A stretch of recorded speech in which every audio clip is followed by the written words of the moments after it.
conservatives are brought up and raised to have a amazing mindset and to have a work ethic and to, if you want something, put the work in for it, and are just generally happier. And liberals, they can find in pronouns and all of these other things that don't really mean anything. With youth voter turnout on the rise, it's easy to assume that progressive politics must also be gaining more traction among young voters. But as this quick video shows, there definitely are Gen Zers on the right, and if they're anything like their adult counterparts, they are zealous and not going to go down without a fight. It's sort of a known fact that both parties have historically done a pretty terrible job reaching out to and engaging voters from 18 to 30 years old, because historically that bloc just hasn't shown up to the polls in strong enough numbers for it to really matter for either side. The Washington Post is reporting that millennials are settling into more reliable voting patterns and higher turnout, but we are also seeing a surge in voting from Gen Z. The aftermath of Donald Trump, the gun violence epidemic, Black Lives Matter, LGBTQ issues, etc., etc. That's not to say millennials weren't doing their part. On the contrary, millennials propelled Barack Obama to the White House thanks to their grassroots support of him during the Iowa caucuses. Millennials were the largest generation in history as children of the baby boomers and were, by all accounts, the first generation to lean significantly Democratic. But Gen Z, with about 10 million more members than millennials, is quickly taking that mantle over, and the size and zeal of those young voters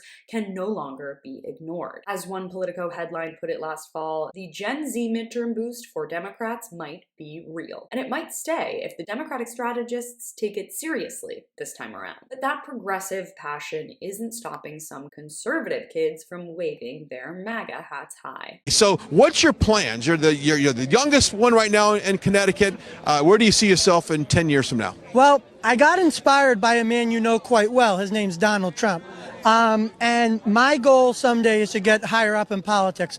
I don't really know where that's going to lead me, but I keep the same principles that he has. Never give up, never give in, never back down. And as a young conservative, I've taken a lot of heat, especially in school. I've been called all the labels, racist, sexist. I've been yelled at by teachers because I stood for the Pledge of Allegiance when no one else would.